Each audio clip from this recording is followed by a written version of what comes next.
Boston have all had to deal with COVID issues. It's absolutely insane. And it's not the actual positive test that would keep me up as a GM or a president of Bebo Ops. It would be this contact tracing. I mean, it is absolutely a pain in the you know what for these guys. I mean, Washington had to leave their players in a hotel, I believe, and they were quarantined for, I think they said, 5 days You remember until the they could issue actually last get them week with out the of there. Clippers coaches, and they had to be literally put on a van and drive them back from Salt Lake City to Los Angeles while the team went to another destination.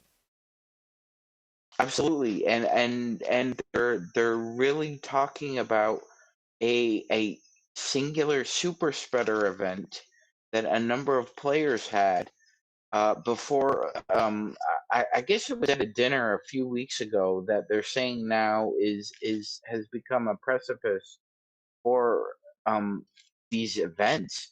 It's really devastating to teams like Dallas who are heading in the right direction, and now they can't even find 8 healthy players to play a game. You have Boston, and the ridiculousness of the contact tracing, Gerald, is something that needs to be discussed as well. Um, Well, let me ask you this. Bradley Well, no, Beal hold on. guarding. Let me ask you this. When it comes to contract tracing and all that, would you like to have them err on the side of caution, or would you like to have them err on the side of not so caution? So, I mean, you could say contact trace. Let's say we're all in the same room right now recording this podcast, and you get sick. And would you like the contract tracing with Laker Tom and I to be stringent and have us quarantined for 7 to 10 days? Or would you like to have us quarantined for maybe half an hour and then we're out the door? Oh no, absolutely. You're right, 100%. As a health professional, I agree. Yeah, I mean, I'm It's just, better to and err on the side of what makes caution. it easier Yeah, for you, and what makes it more sensible out there? yeah, I mean, yeah, people are yeah. getting upset at what the contract tracing and who's involved, and how are they determining who is contract trace and who is going to have to sit out and who's not. I get that it's all confusing and whatnot, but when the NBA is trying to do, NBA is just trying to do this on the fly. All these sports leagues are, and none of them are even close to being perfect in doing so. Again, if none of them are going into a bubble, this is going to be an on the fly basis, and we have to be patient with it. And thank you for the thumbs up, by the way. But I want to just say this, it's just something that you have to deal with. And if you either deal with it in this way and you deal with the side of caution, or you don't. But if you don't, you're putting a lot more players at risk. Tom? I think there's another element to the whole thing, which is that it's part of how you win a championship. It's how you handle yourself as a team. What the league did at the start is the players wanted freedom. So the league agreed pretty much to allow the players to have some freedom and said, we'll come back and address this if there's a problem. Well, it turned out there is a problem. And the problem is canceling games, because canceling games ultimately leads to one solution: canceling the season. And that's what nobody in the NBA, the players or the owners, want to do. So this was a move that was done in joint effort by the Players Association and the owners. It was approved by the Players Association, and it basically is designed to try to create for the players the same type of bubble that all three of us are trying to do with our own families. I mean, in my particular case, I don't even go and visit my grandkids who live next door. I see them through a sliding glass door. I talk to them in FaceTime videos, but we don't mix. Once in a while, we'll go to the beach 10 feet apart and everybody in separate cars and so forth. So the NBA now is setting all of these same rules. No hugging when you come out the half court with the other team.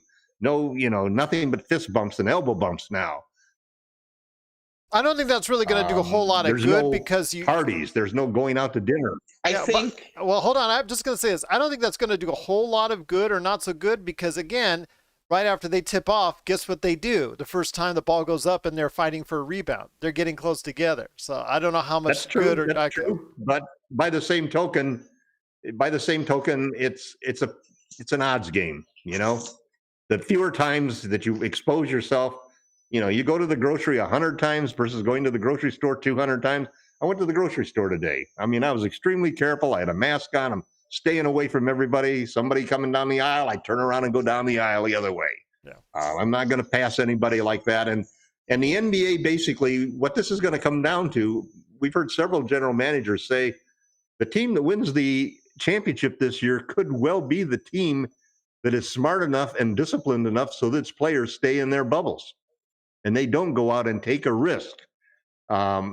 And frankly, I think that's something that's going to benefit a team like the Lakers, because just like we had this situation with the Clippers last year where Lou Will went to the strip club and when he was supposed to be visiting his grandmother. And the comment was made by several people, by myself and followed by Raphael, that you wouldn't see that happen on a LeBron James team with the kind of leadership that the Lakers have.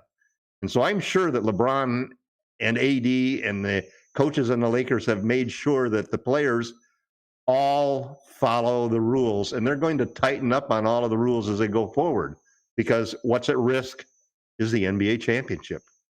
You don't want to be the team that goes into the, let's say, down the stretch run and all of a sudden has a big contract tracing issue and 2 or 3 players like LeBron and AD getting COVID. That could cost a championship right there. So it comes down to being smart and who's really serious about winning.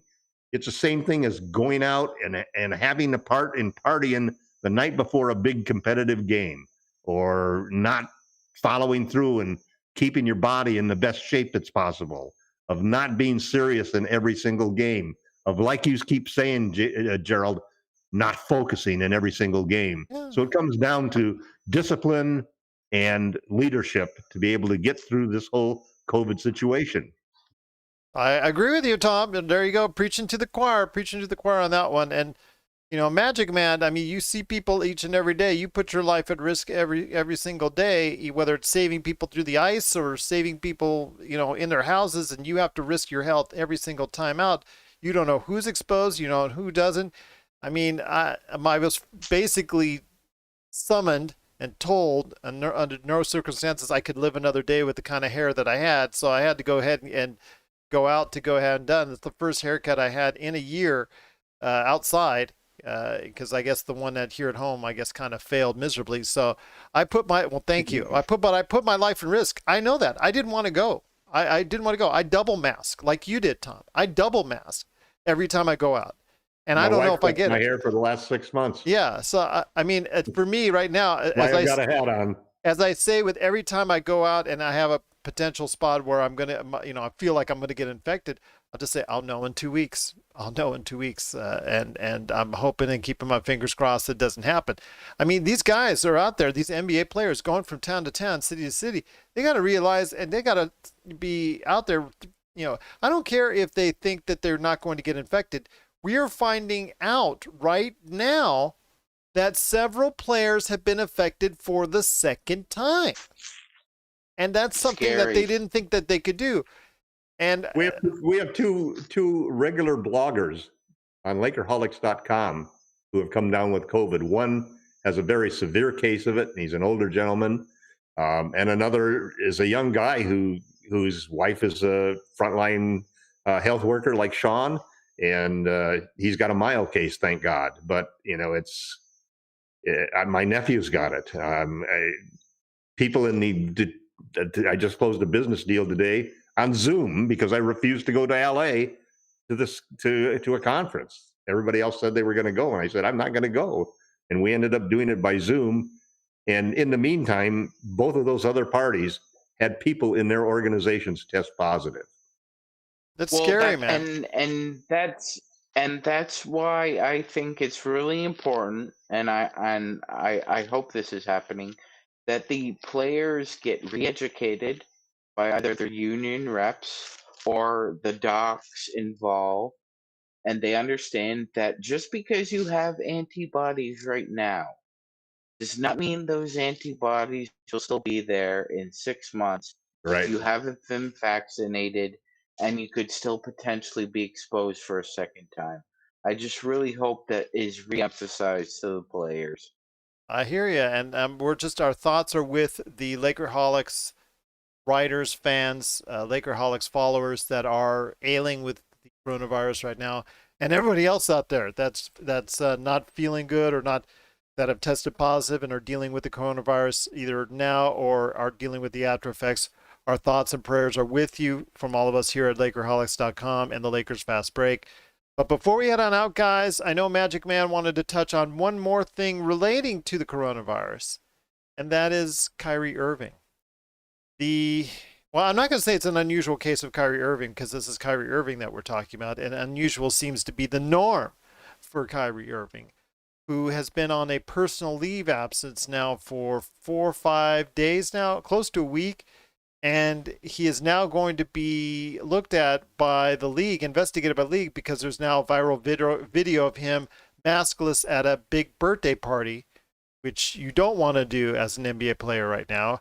So they're going to be looking at that. But him going on a personal leave at this point in time in the season with a team that sorely needs him right now, that could really do wonders in the Eastern Conference.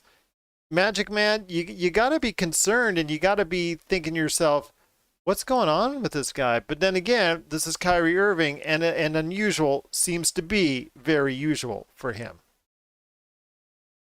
Correct, Gerald. Absolutely correct. I actually really do feel for Sean Marks here. The Brooklyn Nets really wanted Kevin Durant. According to all reports that we read, Kevin Durant said, "You want me? You gotta have Kyrie too." Oh no, and also We're DeAndre. friends. You got to have DeAndre too, yeah. And DJ, and yeah, you gotta pay my friend DeAndre Jordan too more money than he's worth at this point because we're friends. You gotta hook him up. It's been a difficult road here.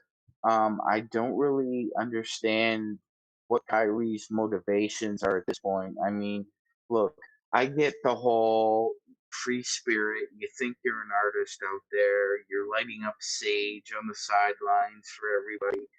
I mean, Phil Jackson lit some sage in the locker room too, but he didn't go on a 2-week sabbatical to find himself in the Montana mountains or to hang out with his brother and sister partying. I don't know what to make of Kyrie Irving here, Gerald. I mean, to me, this sort of reminds me of the beginning of the end for him, similar to what we saw with Lauryn Hill. Lauryn Hill was a great artist. She was a part of the Fugees. She came out with a great debut album, and then we never really heard from her again. And I think we're starting to see a little bit of that happening with Kyrie Irving. I think he's becoming more and more disinterested in the game of basketball, and I just wanted to get your perspective and Laker comments as well. It's just disappointing, but this is not something unusual. And there's a reason why, Boston really let him go and said, we're free.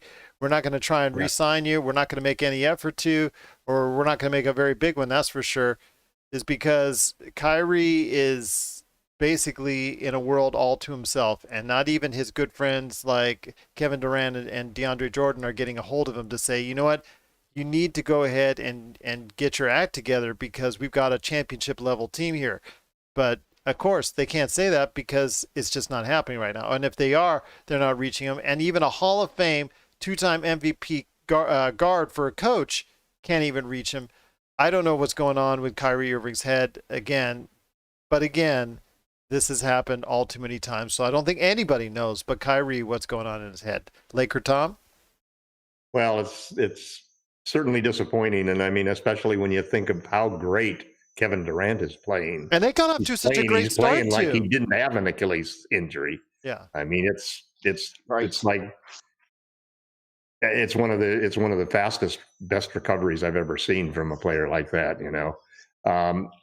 The Nets, the problem the Nets have too, though, is something that's not going to be solved by Kyrie coming back. It's their defense. They're just a terrible defensive team, they're one of the teams that I think people are going to end up being disappointed by the end of the year. All of the, everybody waited for them all last year, thinking, wow, well, this team is going to be something. And now the combination of the injury that they suffered and the Kyrie situation, their horrible defense has dropped them, down out of the sight of being a real true contender at this point in time. So it's sometimes you get players who just don't. Sometimes I see these draft choices where they talk about players who don't love basketball.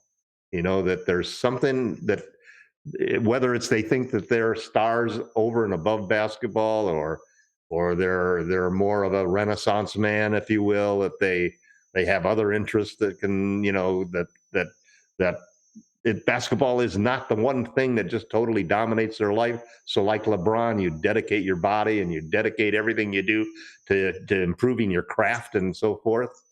Kyrie's kind of like one of those guys, despite the incredible talent and handle that he has and the ability to score and so forth. He's never been a great defender. He's never been a two-way player. Doesn't have the two-way potential that KD has. But it's almost like an insult to the game of basketball. It's like an insult to the game of basketball, the way that, and to your teammates, the way that you would just all of a sudden, with no explanation, say, "I'm not going to play," and and then you find him in a video at a nightclub or at a birthday party, having a fun and having a great time, and it's like, I don't know how you'd never see that on a LeBron James team, and that's why he left the Cavaliers, because LeBron wasn't going to stand for that anymore. Don, go ahead. Yeah, no, Gerald, I was just gonna say, and it just kind of dawned on me. Do you think that the tragic sudden death of Kobe has affected, Kyrie more than we think?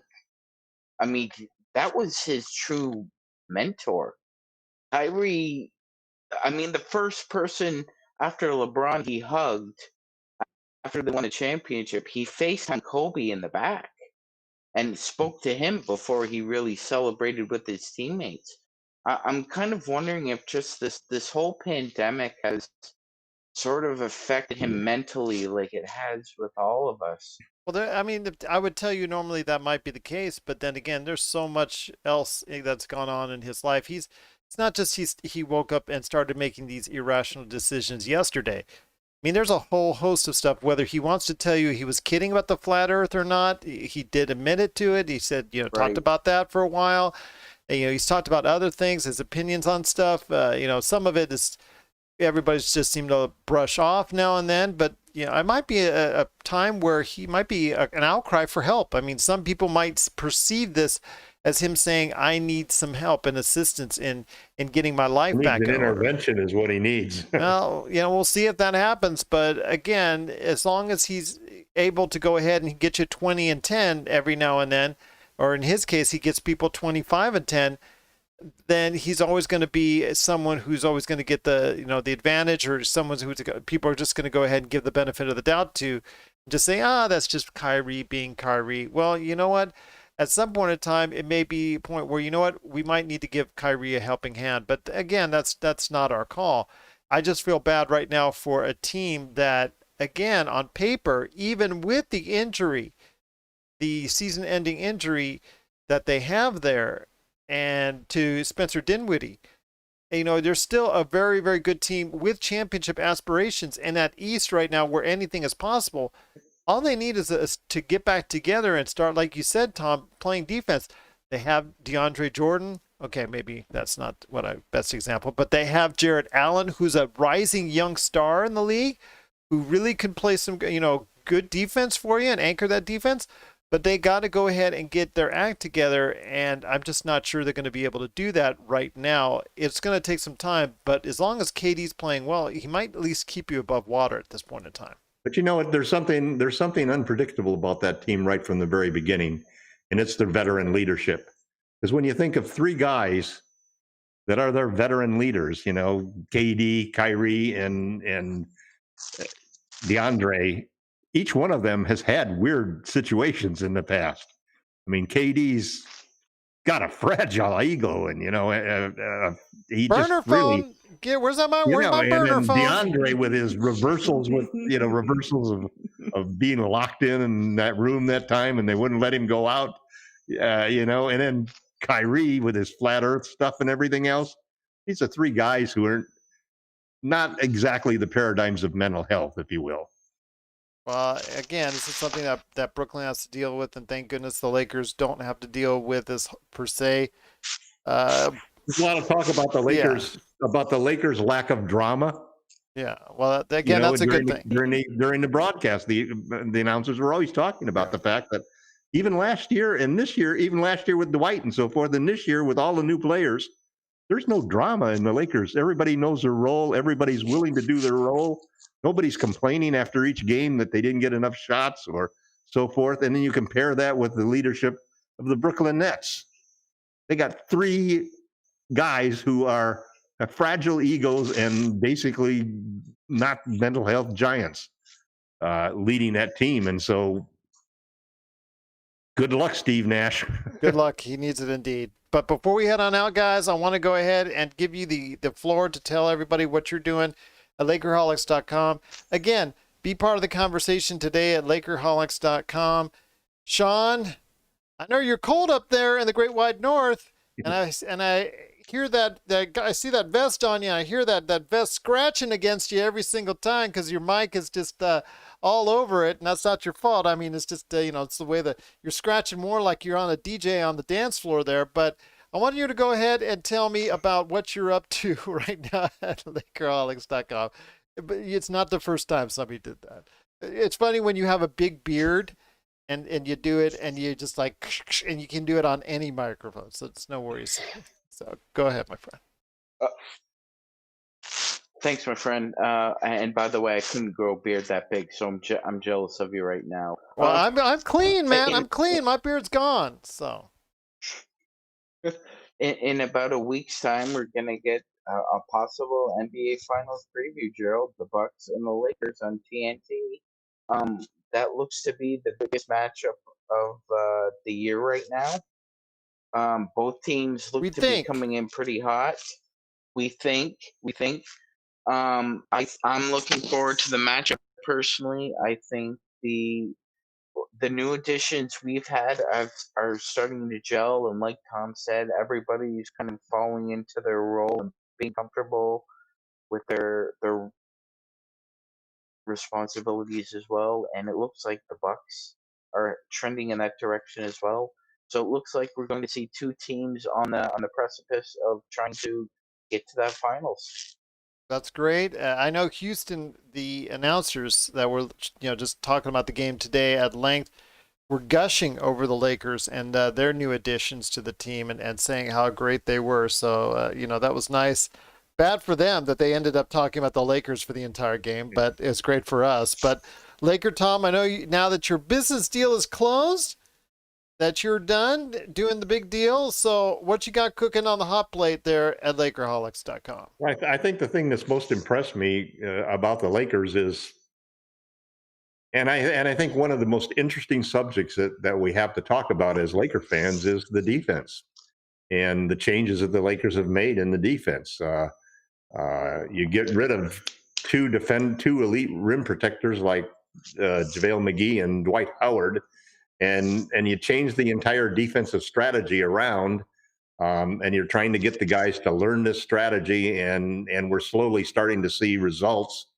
And there's some interesting stats that are starting to come up that the Lakers rim protection, for example, shots at the rim or within 5 feet in the restricted area or within 5 feet, we're actually doing better than we did last year. And we're actually ahead now than last year in blocks. We blocked 12 shots tonight. We blocked 10 shots last night. So Can we play Houston every game? It would be great, wouldn't it? But I think the thing is that sometimes you play teams and you can say, flat out that the reason that the reason you held them down was because they really weren't that good of a team and they didn't have the players who could really produce. I did not get that feeling at all from the last two games. I got the feeling that the Lakers would have shut anybody down the way that they were playing. How alert people were, how every rotation was very crisp tonight. I mean, even when they doubled and even when they trapped and hedged on pick and rolls, boy, those rotations were coming fast and shots were challenged. So it's been a situation where I think I'm really impressed by how the defense is maturing and that consistency that we're all looking for and that focus that you want to see every night.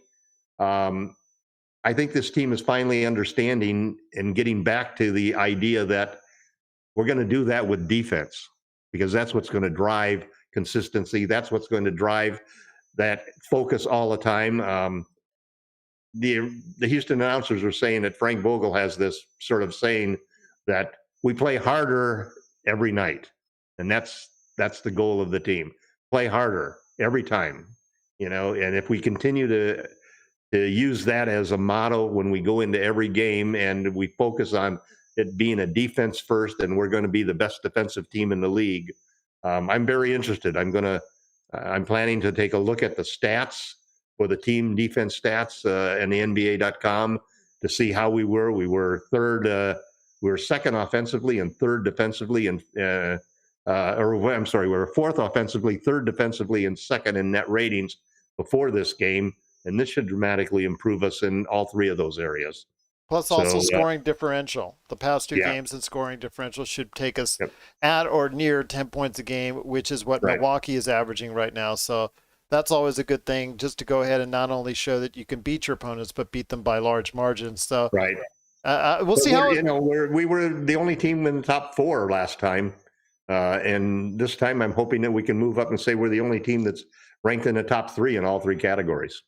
I just like at the end of the day, that banner to go up one more time and one more time. Yeah, and well, you have to remember that it's early in the season. So a game like tonight's game, you can actually see the results in the standings and the rankings and the averages and all that stuff because you got a small sample size. Yes. Once you get to 60, 70 games and you have a great game, it hardly even moves you up and down the rankings. Well, so these teams are important from that standpoint, and you can't be any happier as Laker fans than to see the team come out and play at both ends the way they did tonight, with almost everybody on the team other than Talon having a terrific night.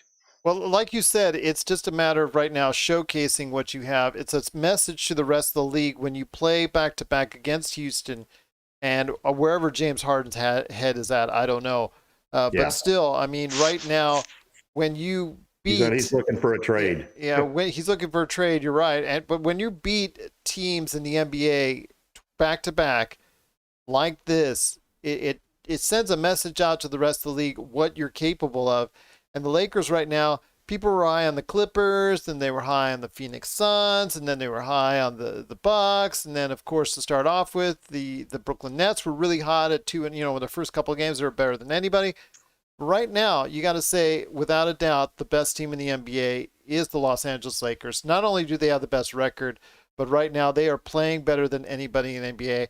I certainly hope I will say that tomorrow night, and that they don't take the night off because, tomorrow is one of those trap games, which you always talk about, Laker Tom. It's setting itself up. I feel like when we go to... milk ready, Gerald. I feel like when they go to Oklahoma City, it's like that full glass of chocolate milk ready for tomorrow night. Oh, I hope so. But it'll be a full glass, so I hope so. But I'm hoping that they'll be able to drink it because it won't be like a Venus flytrap and snatch the Lakers right up there because they're not focused or whatnot. But again, we'll check out. Well, AD is going to be out of the game. He sprained his toe tonight. Who? Anthony Davis will be out of the game. Okay. Right. Well, I mean, he's got sprained toe. I mean, last week it wasn't hangnail, but they just want to keep him out. The hip, the abductor flexor, and all that. And I think in a way, it's almost Frank Vogel's 9-man rotation. Who's got the most injuries? You're out. You're out. Well, with AD, he's fragile. He's very fragile. But he went down on the floor hard a couple of times tonight, and I think that's where one of the situations where he sprained his toe. Yeah, but that's why. So, But that's Well, why he signed the contract, because he yeah, knows his own body better than anyone, yep. and realizes exactly. It's why our 11-man rotation is extremely valuable, because we didn't have West tonight. He was out again, in the same situation, and it gives you an opportunity to give guys a rest, and when they get little dings, hey, take the night off. It just means more playing time and rhythm for the rest of your teammates. There you go, indeed. it just seems like Frank Vogel and the strength and conditioning team have that just mentality of next man up. Like, Yep. Well, Well, let's it helps when your next the man up next are guy pretty has good. to play a role, let's hope the next man up and they does. happen. Let's hope the next man up does play well tomorrow night in Oklahoma City. We will be back tomorrow night after the game to talk about it. Once again, it's Lakerholics.com. It is the place to go for all your Lakers news, information, Lakers analysis, and Lakers opinions, plus also replays of the Lakers Fast Break and so much more. It is Lakerholics.com. Be part of the conversation there, or Lakerholics on Facebook. Please join it today and be part of that growing fan base at Lakerholics on Facebook, and also as well Lakerholics.com. Well, again, we'll be here tomorrow night when the Lakers head out to Oklahoma City and play up against the Oklahoma City Thunder. But for tonight, it was an easy victory, 117-100. Once the Lakers started to go away in the first quarter, that was all she wrote, and that's the way I like it. No close games for me. I like it just the way like it is right now. But again, we will see you tomorrow night again when the Lakers do play Oklahoma City. We'll go ahead and be back for the post game right here at the Lakers